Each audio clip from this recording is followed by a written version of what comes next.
Welcome back to another video. If you're wondering why I'm sighing, it's just because I've been recording video after video. We're up to episode 8 of Uzaki-Chan. Check out my other reviews. Please check out the other reviews and let me know what you think. I'm really liking this anime, but if you could comment, like, share, and all that, that would be really great. So yeah, we're on to episode 8 of Uzaki-Chan. And this one follows exactly where we left off type thing. So if you want to hit that like button, hit the subscribe button, as well as leave a comment, then that would be most appreciated. Yeah, let's just jump straight into it. As I said, this episode follows straight on afterwards, where Uzaki is apologizing for the way that she was, the way that she threw up in the blanket. She's got money and she wants to pay for a new futon, because obviously the old one had to be thrown away. But with this, everyone thinks there's been some bad stuff happening. What's been going on? Is he a drug lord? Is he this? Is he that? Is he blackmailing her? You name it, they are thinking it. And he's like, no. And it's all about phrasing. And it always reminds me of Archer, like phrasing and stuff like that. I think with this was not my favorite part, where it's just everyone will do it. I think that when they argue in public, that's when it kind of gets long. And that's what makes things a bit crap in my eyes.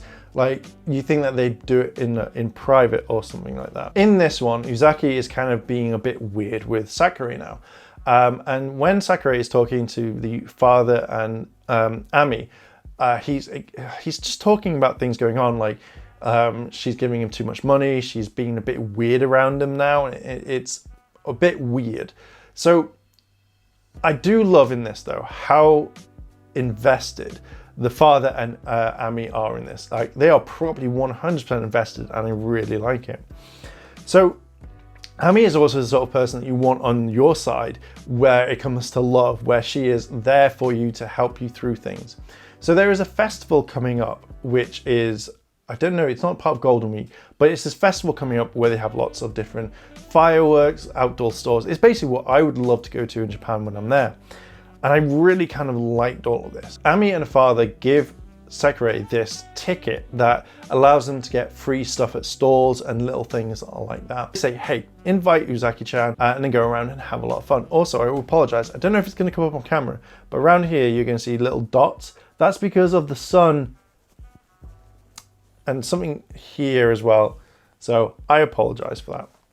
I've only just seen it in this one. I'm hoping it's not transferred onto film.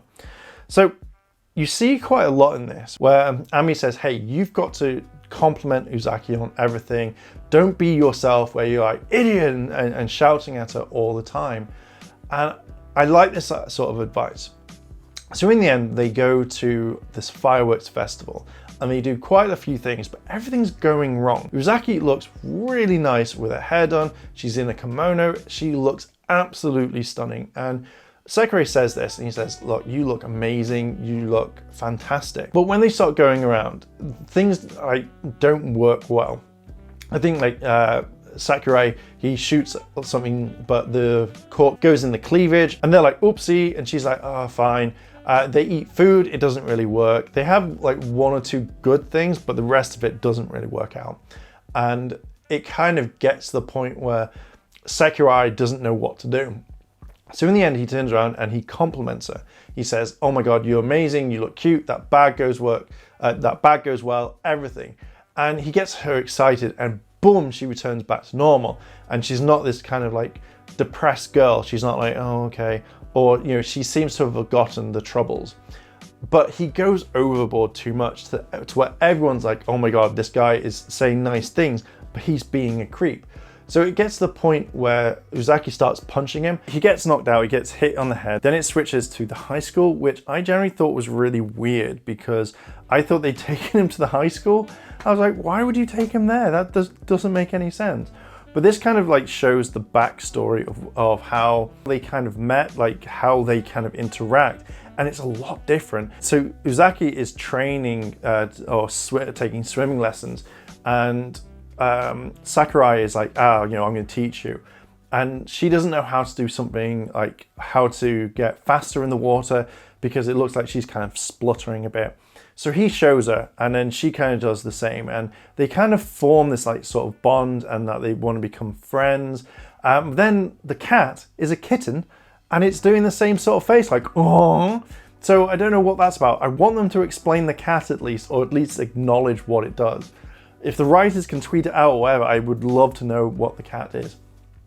So then they go to the festival, and the same one that they're at now, and Sakurai grabs like this food, gives it to them, gives it to Uzaki, and then they kind of look at the fireworks. And then it kind of switches back to present day.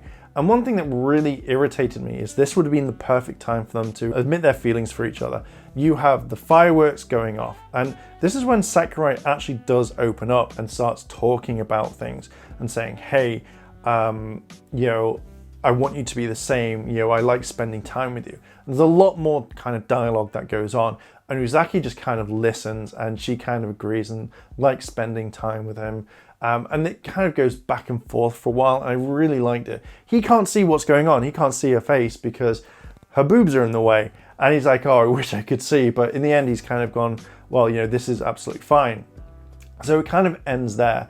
Now, for me, again, this would be absolutely perfect for them to talk about their feelings, to admit that they like each other rather than kind of play this off. But if this was the sort of thing that stuck at them, like this was the first thing they did to kind of acknowledge that they are going to go out with each other, I would have been absolutely perfectly fine with this. I just feel like it's a little bit kind of a way that it wasn't. You know, it felt like it could have been if this is a wasted opportunity, this was a major wasted one. But if it serves a purpose, then I'll be much more happier much later on down the line.